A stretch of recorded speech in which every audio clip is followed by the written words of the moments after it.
성도님 혹시 교회 홈페이지 가끔 보십니까? 잘 안 보시는 모양이네요.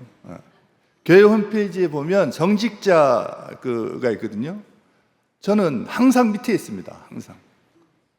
오늘 사실 설교 말씀 참 잘 준비했는데 처음부터 왜 이렇게 떨리는지 모르겠어요. 저는 항상 이 자리에 오면 떨립니다. 근데 제가 이 강단에 쓴 지는 5년밖에 안 됐지만 교단에 쓴 지는 31년째 되거든요. 그런데도 떨려요. 왜 그런지 모르겠어요. 여기만 오면 왜 이렇게 떨리는지.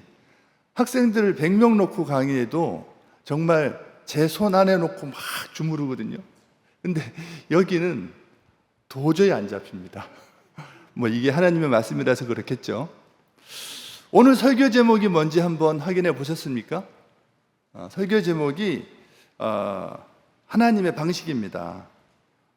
우리 성경 읽어보면 하나님의 방식 너무나 많이 나오죠. 하나님의 방식 너무나 많이 나오는 하나님의 방식입니다. 그런데 또 오늘 또 하나님의 방식이라는 이 설교 말씀을 하려고 합니다. 왜 그럴까요?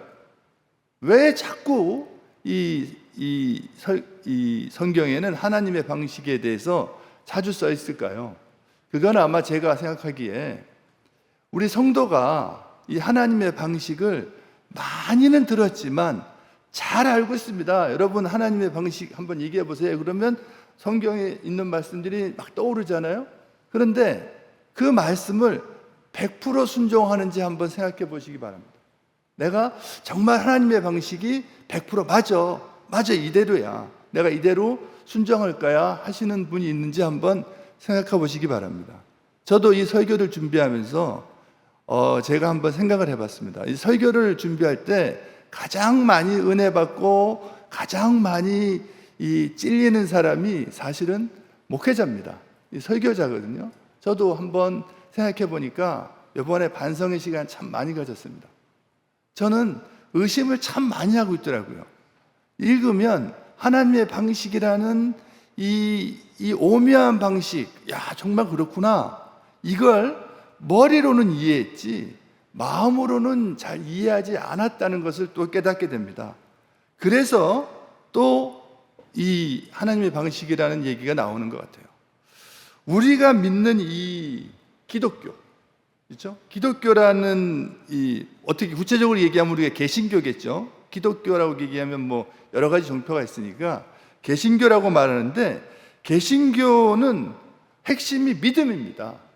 그렇죠? 믿음의 종교입니다. 근데 믿음이라는 것에 대한 구체적인 내용이 뭐냐면 순종입니다. 말씀에 대한 믿음은 순종으로 나타나는 겁니다. 즉 실천이라는 거죠.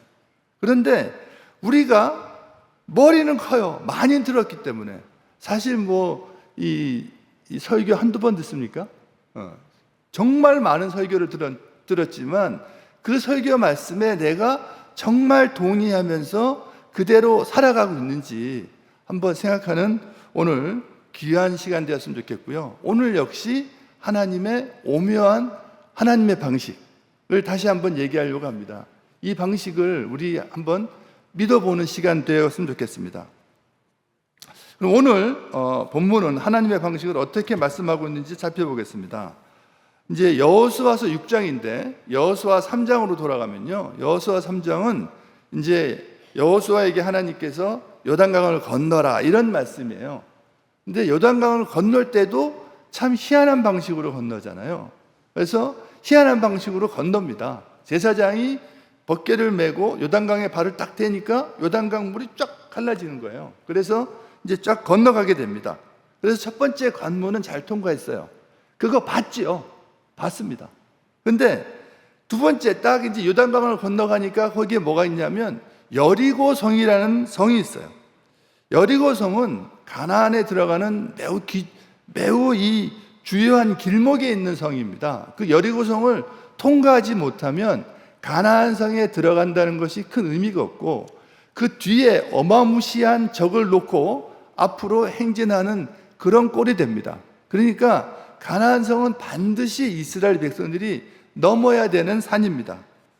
그리고 이 여리고성은 어디에 있냐면 요단강 건너자마자 한 7km 정도 옆에 있습니다. 그러니까 되게 가깝게 있다는 얘기죠. 그런데 요단강 바로 또 오른쪽에, 동쪽에는 뭐가 있냐면 그 왕의 대로라는 무역하는 길이 있습니다. 여러분도 잘 아시다시피 무역하는 길을 확보하는 나라가 강성한 나라입니다. 그러니까 이 무역하는 길을 잡으려고 얼마나 많은 나라들이 싸움을 했겠습니까? 그러니까 왕의 대로에서 멀지 않은 여리고성, 항상 이 전쟁 위험에 노출되어 있는 성이죠. 그러니까 여리고성은 그냥 넉넉히 가만히 있는 그런 성이 아닙니다. 항상 위험에 노출되어 있고 항상 전쟁에 노출되어 있는 성이니까 정말 무지무지하게 방비를 잘 했을 겁니다. 그러니까 여리고성은 보통의 성하고는 다른 성입니다. 혹시 안시성이라는 영화 보신 적 있습니까? 안시성? 이게 안시성이라는 성을 보면, 영화를 보면 이 성을 공격한다는 것이 얼마나 어려운 건지 저희들이 잘 알 수 있습니다. 안시성을 보면 이제 고구려 군사들이 지키고 있고 이 당나라 군사들이 쳐들어오잖아요. 그 당시에 고구려 군사가 제가 잘 몰라서 챗 GPT에다 물어봤습니다. 한 얼마나 되니? 물어보니까 고구려 군사는 5,000명에서 10,000명 정도로 추산을 한대요. 5,000명에서 한 10,000명 정도가 이제 성을 지켰어요. 그러면 당나라 군사는 몇 명 정도 되니? 했더니 10만 명에서 50만 명 정도래요. 그러니까 비교하면 군사가 작게는 20배, 많으면 100배 차이가 납니다. 자, 100배 많은 군사가 지금 성을 공격합니다. 그렇죠? 그런데 결과를 우리는 알잖아요. 성을 점령했습니까? 못했습니까? 못했잖아요. 그렇죠?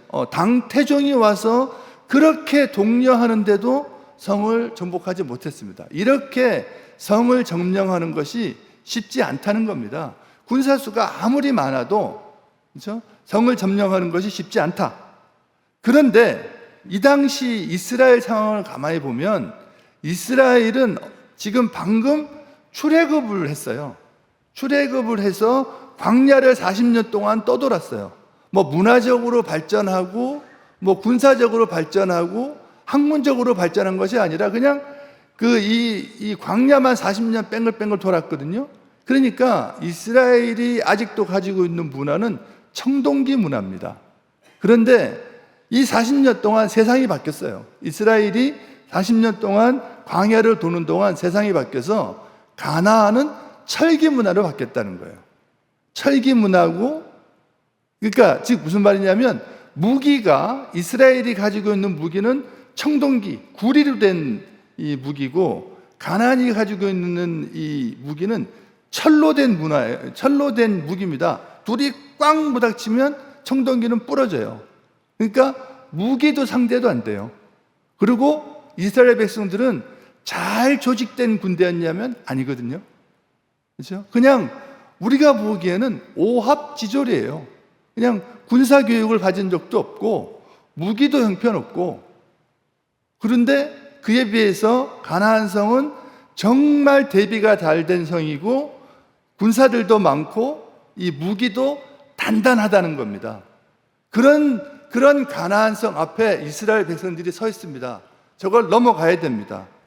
상식적으로 가능할까요? 상식적으로 가능하지 않을 것 같습니다. 우리 성도님들이 지금 이런 상황 아니겠나 싶어요. 성도님들 바쁘시죠? 그렇죠? 바쁘신데 지금 이 시간에 여기 와서 이 아마추어 목사의 설교를 듣고 있습니다. 왜 듣고 있습니까? 답답한 거예요. 그렇죠? 자, 세상은 지금 내가 해결해야 될 일이 얼마나 많습니까? 그런데 우리는 이 해결을 우리의 방식대로 해결하는 것이 아니라 하나님이 나에게 어떻게 말씀하시는지를 한번 듣고 싶은 거예요. 그리고 그 방식을 기대하기 위해서 여기 오지 않았습니까? 지금은 비가 오진 않지만 이 우중을 뚫고, 그렇죠? 그러니까 우리 오늘 설교가 어떤 말씀인지 잘 들어보시기 바랍니다. 그리고 설교는 어디서 듣는 것이 가장 좋습니까? 우리 잘 알잖아요. 목사님 침 튀기는 데서 듣는 게 가장 은혜가 있대잖아요. 근데 오늘도 뒤에 많으시네요. 앞으로 나오셔서 설교는 앞에 나와서 듣는 게 가장 은혜가 되는 것 같아요. 자, 그러면 첫 번째, 오늘 말씀하려고 하는 말씀이 뭐냐면 굳게 닫힌 난공불락의 성입니다. 여리고성은 아까 말씀드렸듯이 요단강 서쪽에 위치하고 있습니다. 그런데 여리고 성벽은 이중 성벽으로 되어 있답니다. 그리고 완전히 요새화된 성벽입니다. 이 창조과학회라는 이 단체가 있거든요. 이 창조과학회라는 단체에서 여리고성의 성을 한번 재현해 봤어요. 재현해 봐서 이 인터넷에 올렸더라고요. 그래서 인터넷을 제가 찾아보니까 이중 성벽이에요. 이중 성벽인데 여러분은 이렇게 되어 있습니다. 이렇게 밑에는 이 진흙 벽돌로 한 2.5m가 있고 위에는 이 돌로 벽을 쌓았어요. 그리고 경사가 지어 있고 위에도 또 성벽이 있어요. 그러니까 사람들은 이 공격하는 사람들은 밑에서 1단을 넘고 또 이 경사진 곳으로 한 4.5m 가서 2단을 넘어야 여리고 성벽을 점령할 수 있어요. 이렇게 여리고 성벽은 단단한 성벽입니다. 준비를 너무너무나 많이 했다는 거죠. 그렇죠?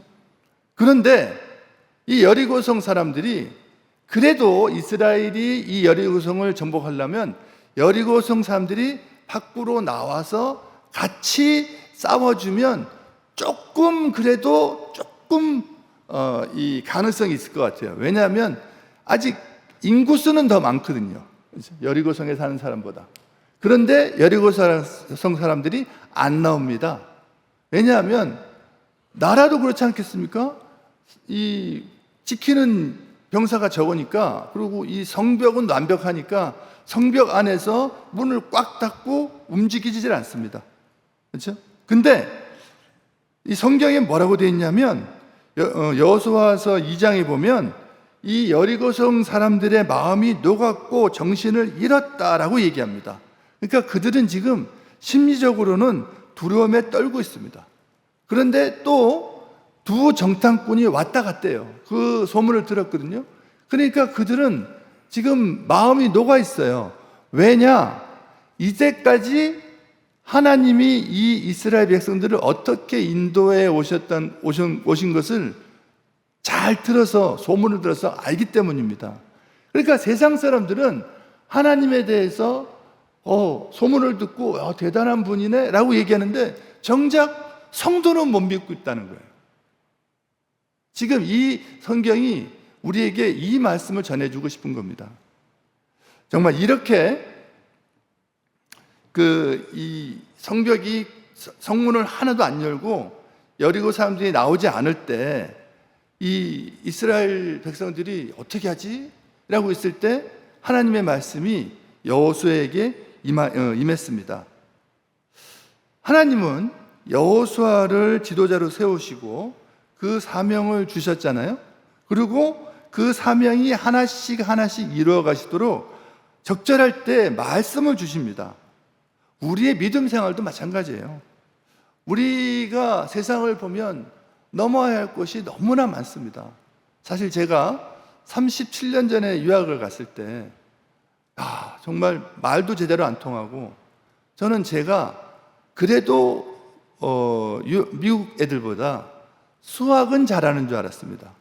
그리고 그래도 제가 이제 전공이 공학이거든요. 그래도 공학은 수학에 관련된 거니까 그래도 미국 학생들보다 공학은 나은 줄 알았습니다. 그런데 천반의 말씀입니다. 대학을 졸업한 미국 학생들이 우리보다 훨씬 수학 잘합니다. 그리고 대학을 졸업한 이 미국 학생들은 우리보다 훨씬 전공 공부 많이 했습니다. 우린 대학 다니면서 우리 성도님들 공부 열심히 하셨나요? 그렇죠? 우리는 대학 하면 예전에 떠오르는 것이 통기타 치고 우리는 아니지만 보통 사람들 막걸리 마시고 뭐 그런 기억들이 있잖아요. 근데 미국 학생들은 안 그래요. 대학에 가보니까 1학년부터 4학년까지 정말 치열합니다. 그리고 미국은 100명이 들어가면요 졸업을 40명밖에 못합니다. 유신명은 떨어뜨립니다. 그렇게 경쟁 사회예요. 그렇죠?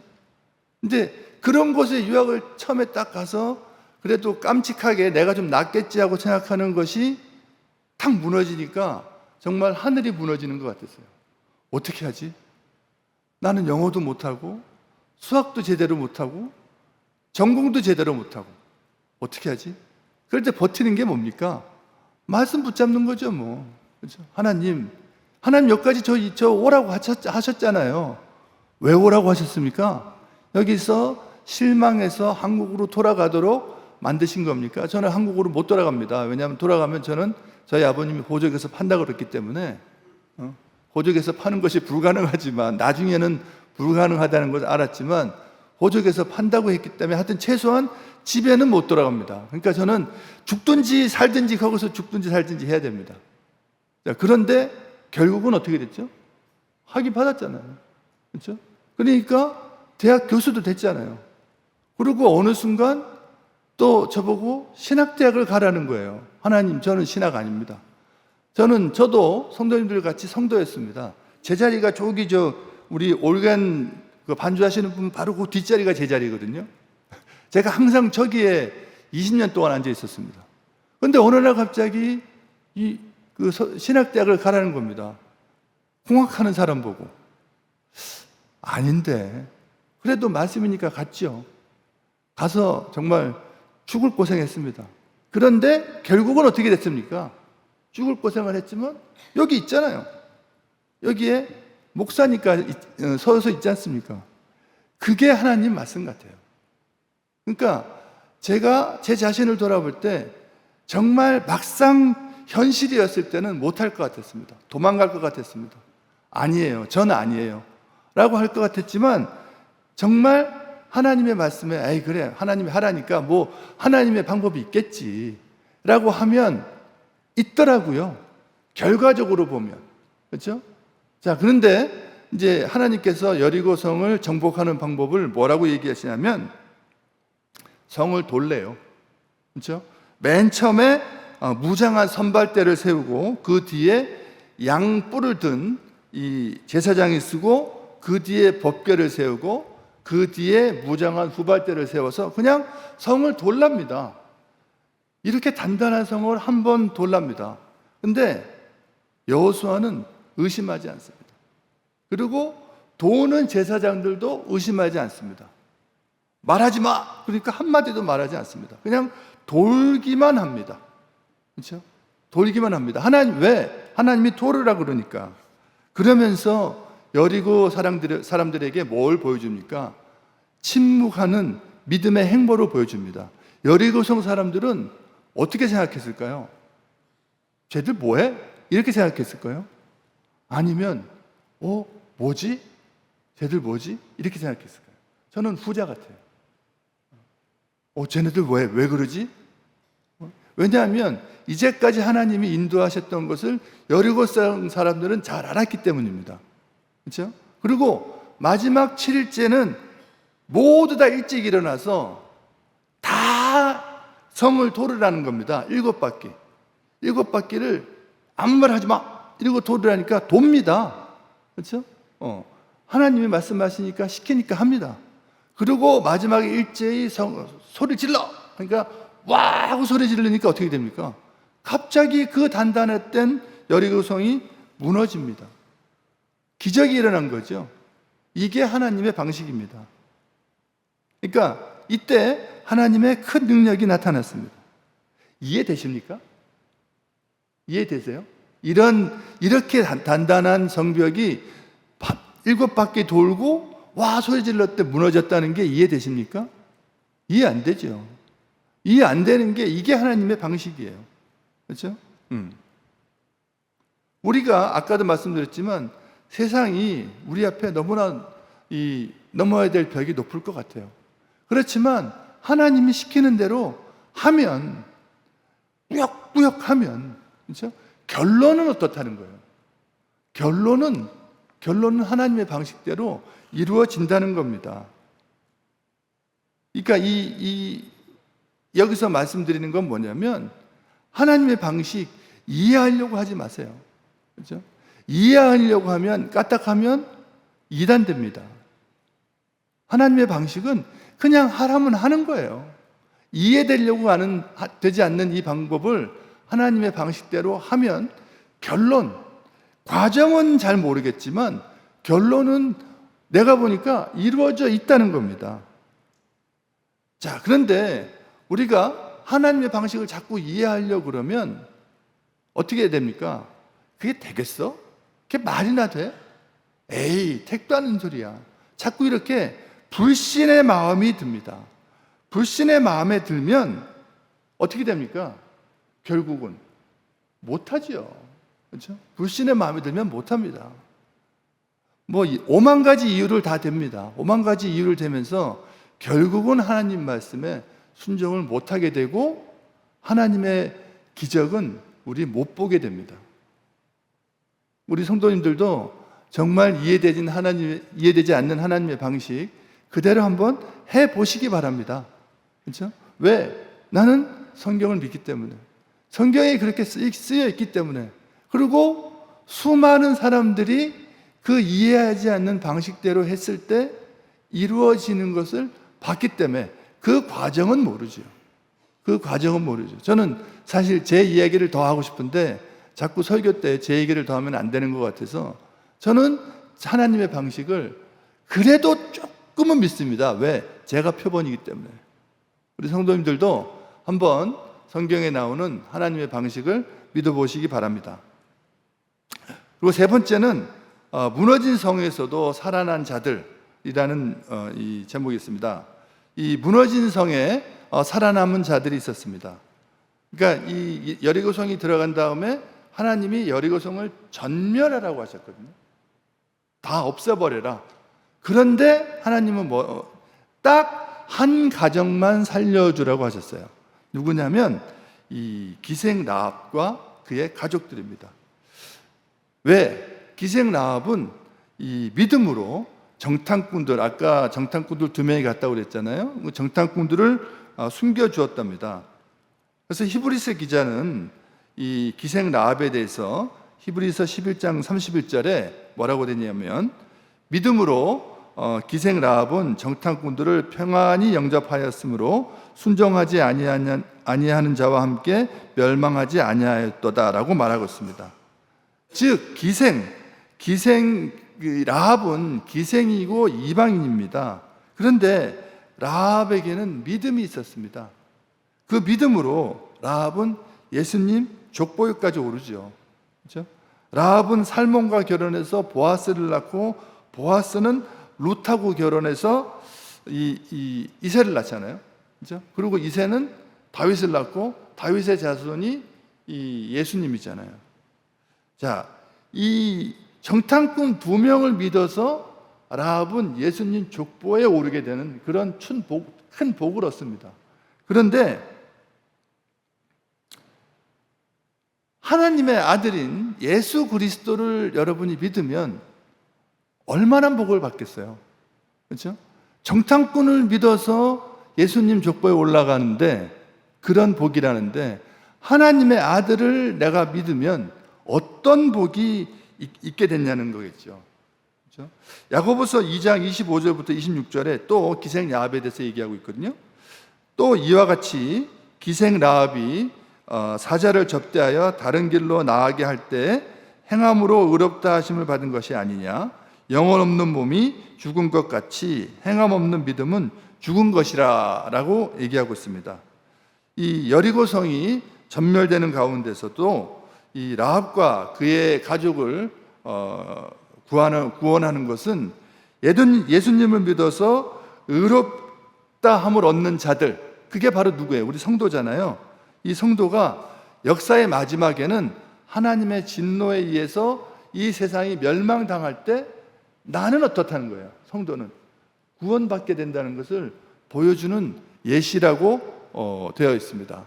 우리가 말씀을 정리하면 첫 번째는 굳게 닫힌 여리고성입니다. 우리가 보기에 세상은 여리고성 같습니다. 더 높아 보일지도 몰라요. 못 넘어갈 것 같아요. 그렇죠? 우리 성도님들 지금 이 앞에 나와 있는 문제들이 있잖아요. 이게 해결될 것 같지 않아요. 그런데 그걸 자꾸 내가 해결하려고 하지 말라는 거예요. 그러니까 이 머리 쓰고 저 머리 쓰고 이 돈 빼서 절로 놓고 저 돈 빼서 절로 놓고 생각하지 말고 하나님이 어떻게 역사하실지 한번 기도해 보면서 기대해 보라는 거예요. 그러니까 우리가 할 건 뭐예요? 내가 무엇을 하지 말고 하나님께 기도해 보라는 겁니다. 그런데 참 아이러니하게도 교회 다니는 분들 중에서 이 점치는 사람? 점치는 사람한테 가는 사람들이 꽤 있답니다. 정말 아이러니하잖아요. 그걸 어떻게 믿음이라고 얘기합니까? 그렇죠? 우리는 정말 점이라는 게 이게 뭐겠어요? 정말 우리는 아무것도 아니라는 걸 믿잖아요. 그런데 제가 아는 정말 최첨단을 전공하고 있는 어떤 분도 뭐 할 때 점치러 가요. 참 한심해요. 이렇게 최첨단 이 학문을 하면서 어떻게 점을 치러 가냐? 어떻게 당신의 운세를 이 쌀알 메달에 맡기느냐는 거예요. 그렇죠? 정말 우리 반성해야 됩니다. 혹시 그런 분이 있다면 우리 대구 동부교회는 없겠죠. 그런데 우리 성도님들 이게 세상 사람들은 그렇게 얘기하고 있어요. 왜? 세상 사람들은 교회를 너무나 자세하게 보고 있습니다. 우리가 하나님의 영광을 드러내는 사람이라고 하면서 가리운 사람이 되는 그런 어리석은 짓을 짓지 않기를 간절히 바랍니다. 두 번째는 신속하게 순종하는 것이 중요하다는 겁니다. 하나님이 말씀하시면 신속하게 순종하세요. 안 그러면 자꾸 이게 맞아? 아니야? 라고 하면 오만 생각이 다 듭니다. 에이, 안 되겠지. 내가 어떻게 되겠어. 근데 아니라는 거예요. 그냥 하나님이 말씀하시면 그대로 해버리라는 거예요. 여호수아와 같이. 그러면 이루어진다는 겁니다. 세 번째도 무너진 이 성에서도 살아난 자들이 있다는 겁니다. 그렇죠?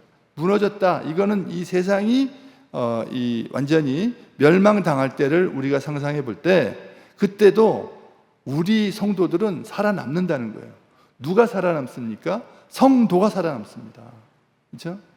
교회에 나오는 사람이 살아남는 것이 아니라 성도가 살아남는 거예요. 믿는 분이 살아남는다는 겁니다. 그걸 믿는다면 우리 성도의 삶을 묵묵하게 살아가야 되지 않겠습니까? 그러면 하나님께서 하나님의 방식으로 우리 앞에 놓여진 문제들을 하나님의 때에 하나님의 방식으로 해결해 주실 것을 믿습니다. 기도하겠습니다. 사랑과 은혜가 풍성하신 하나님 아버지, 부족하고 어리석은 종에게 말씀을 전하게 하시니 감사합니다. 한국교회를 사랑하시어 저와 같은 자를 통해서 말씀을 선포하게 하시니 감사합니다.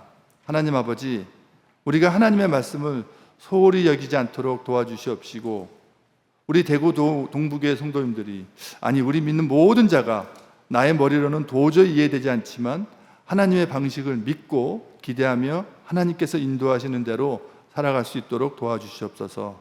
하나님 아버지, 오늘 대구 동부교회에서 드려지는 모든 예배들에 함께하여 주시고 우리가 풍성한 은혜를 누리도록 주님 도와주시기를 간절히 바라옵고 우리가 하나님의 영광을 가리는 자가 아니라 하나님의 영광을 더욱 드러내는 자로 살아갈 수 있도록 도와주시옵소서. 감사를 드리며 예수님의 이름으로 기도드립니다.